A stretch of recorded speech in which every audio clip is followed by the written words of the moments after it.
আসসালামু আলাইকুম ওয়া রাহমাতুল্লাহি ওয়া বারাকাতুহু। সম্মানিত দর্শক শ্রোতা বন্ধুরা, দেশ এবং প্রবাস থেকে যারা আমার ভিডিওটি দেখছেন সবাইকে আন্তরিক মোবারকবাদ জানিয়ে শুরু করছি আজকের আলোচনা। আজকে আলোচনা করব পিতামাতার হক সংক্রান্ত বিষয় নিয়ে। আমরা আজকে জানব পিতামাতার প্রতি সন্তানের কতটি হক থাকতে পারে, পিতামাতার জীবদ্দশায় কতটি হক এবং পিতামাতার মৃত্যুর পরে কতটি হক সেগুলো আজকে জানার চেষ্টা করব। সর্বপ্রথম আমি ওইসব ভাইদেরকে আবদার করবো যাদের পিতামাতা জীবিত আছে, আপনারা আপনাদের মা বাবার কদর করুন, পিতামাতার খেদমত করুন, আল্লাহর সন্তুষ্টি অর্জন করুন এবং জান্নাত হাসিল করুন। কখনো পিতামাতার অন্তরে মনে কষ্ট দিবেন না। পিতামাতার মনে কষ্ট দিলে তার পরিণতি কি হয়, আমি ছোট্ট করে একজন সাহাবীর ঘটনা উল্লেখ করে আমি আমার মূল আলোচনায় যেতে চাই। আল্লাহ নবীর সাহাবী হযরত আলকামা রাদিয়াল্লাহু তাআলা আনহু, যিনি তার মাকে একবার প্রহার করেছিলেন। আমি খুব সংক্ষিপ্ত ভাবে বলছি। তার মাকে প্রহার করার কারণে মৃত্যুর সময় আলকামা রাদিয়াল্লাহু তাআলা আনহু তার জবান থেকে কালিমা উচ্চারিত হচ্ছিল না। যখন রাসূলুল্লাহ সাল্লাল্লাহু আলাইহি ওয়াসাল্লামের কাছে এই সংবাদটি পৌঁছানো হয়, রাসূলুল্লাহ সাল্লাল্লাহু আলাইহি ওয়াসাল্লাম তৎক্ষণাৎ বুঝতে পেরে তার মাকে ডেকে এনে বলেন যে তার সন্তানের প্রতি সন্তুষ্ট হওয়ার জন্য। কিন্তু আলকামার মা তখন সন্তুষ্ট হচ্ছিলেন না, বরং তিনি নারাজি থেকেছিলেন।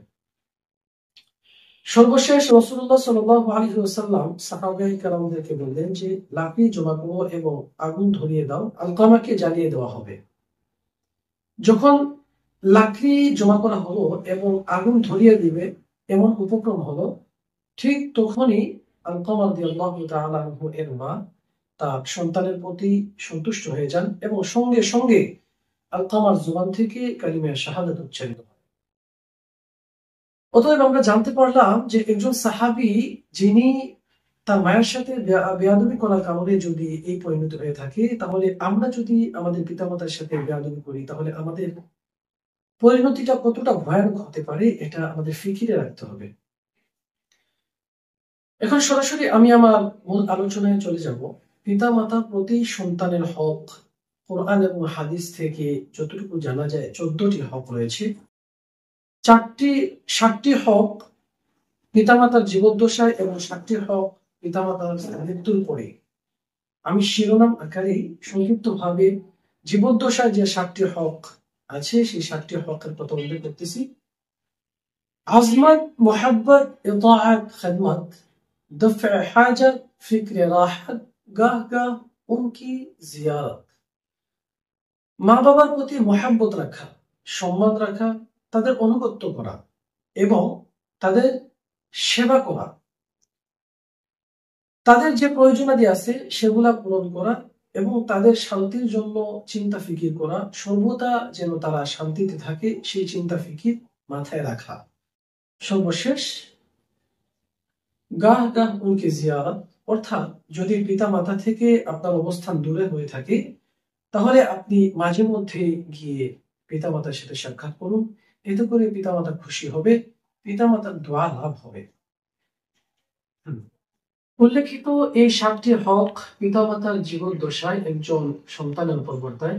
অতএব এই হকের প্রতি আমরা সবাই খেয়াল রাখবো এবং পিতামাতার মৃত্যুর পর যে 7টি হক সন্তানের উপর আবশ্যক, সেই 7টি হকের প্রথমটি হচ্ছে দোয়া এ মাগফিরাত, অর্থাৎ পিতামাতার মৃত্যুর পর তাদের জন্য মাগফিরাতের দোয়া করা। 2 নম্বর হচ্ছে ইসালে সওয়াব ওয়া তাআত, অর্থাৎ নেক আমলের দ্বারা ইসালে সওয়াব করা। 3 নম্বর হচ্ছে ইকরামে আহবাব ও আহলে কারামাত, অর্থাৎ পিতামাতার বন্ধু বান্ধব এবং আত্মীয় স্বজন যারা আছেন, যাদের সাথে পিতামাতা চলাফেরা করতেন, তাদেরকে সম্মান করা। 4 নম্বর হচ্ছে খিদমতে আহবাব ও আহলে কারামাত, অর্থাৎ পিতামাতার আত্মীয় স্বজন বন্ধু বান্ধবদের খেদমত করা। 5 নম্বর হচ্ছে আদায়ে দায়ন ও আমানত, অর্থাৎ পিতামাতার যদি কোনো ঋণ থেকে থাকে তাহলে ঋণ পরিশোধ করা এবং যদি আমানত তাদের কাছে থেকে থাকে তাহলে সেই আমানতের মালগুলো ফিরিয়ে দেওয়া, সেই আমানতের খেয়ানত না করা, আমানতকে রক্ষা করা। 6 নম্বর হচ্ছে তানফিদে ওসিয়ত, অর্থাৎ পিতামাতা যদি মৃত্যুর কালে যদি কোনো ওসিয়ত করে যান, তাহলে সেই ওসিয়ত কার্যকর করা। সর্বশেষ হক হচ্ছে গাহ গাহ উনকি কবর কি জিয়ারত, অর্থাৎ মাঝে মধ্যেই পিতামাতার কবরকে জিয়ারত করা, পিতামাতার জন্য দোয়া করা। পিতামাতা যারা নিজে না খেয়ে, নিজে না পড়ে, নিজে না ঘুমিয়ে ছেলে সন্তানাদিদেরকে বড় করেছেন, লালন পালন করেছেন, এমন তো অনেক রাত হয়ে গিয়েছে যে রাতে আমরা আমার মায়ের পেটে লাথি দিয়েছি, যার কারণে মা ঘুমাতে পারেননি।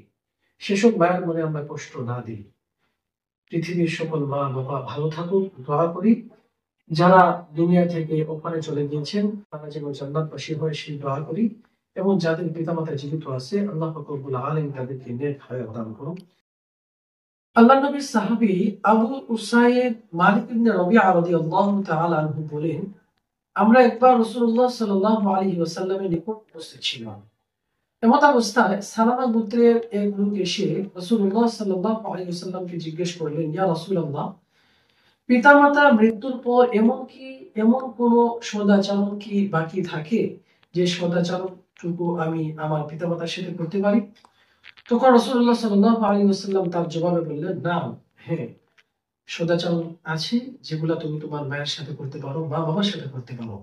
সেগুলো হচ্ছে আসসালাতু আলাইহিমা ওয়াল ইস্তিগফারু লাহুমা, অর্থাৎ তাদের জন্য দোয়া করতে পারো, ওয়াল ইস্তিগফারু লাহুমা, এবং তাদের জন্য ক্ষমা প্রার্থনা করতে পারো, ইস্তিগফার করতে পারো, ওয়া ইফাউ বিউহুদিহিমা মিন বাদি মাউতিহিমা, এবং তাদের মৃত্যুর পর তাদের চুক্তিগুলোকে, তাদের তাদের প্রতিজ্ঞাগুলোকে পরিপূর্ণ করতে পারো, ওয়া ইকরামু সাদিকিহিমা, এবং তুমি তোমার পিতামাতার বন্ধু বান্ধব আত্মীয় স্বজন যারা আছে তাদেরকে সম্মান করবে, ওয়াসিলাতুর রাহমিল্লাতী লা তুসালু ইল্লা বিহিমা, এবং তারা যাদের সাথে সম্পর্ক গেঁথেছিল সেই সম্পর্কগুলোকে তুমি উজ্জীবিত করে রাখবে।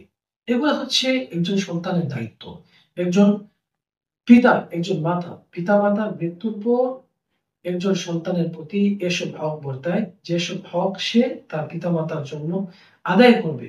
অর্থাৎ পিতামাতার মৃত্যুর পরে তাদের জন্য দোয়া করবে, এবং তাদের যে চুক্তিগুলো আছে, তারা যদি কারো সাথে চুক্তি করে থাকে সেগুলো পরিপূর্ণ করবে, এবং তাদের বন্ধু বান্ধবদের সাথে ভালো সম্পর্ক রাখবে, সম্পর্কগুলোকে উজ্জীবিত করবে। অতএব আমাদের উচিত হচ্ছে যেভাবে আমরা পিতা মাতাকে সম্মান করব, ঠিক সেভাবে পিতা মাতা যাদের সাথে চলাফেরা করতেন তাদেরকেও ঠিক সেভাবে সম্মান করব, এবং পিতা মাতার জন্য সর্বদা একটি দোয়া পড়ব যেটি আল্লাহ পাক রব্বুল আলামিন আমাদেরকে শিখিয়ে দিয়েছেন, রব্বি ইরহামহুমা কামা রাব্বায়ানি সগীরা। আজকে এ পর্যন্তই। আল্লাহ হাফিজ ওয়া আখিরু দাওয়ানা আলহামদুলিল্লাহি রাব্বিল আলামিন।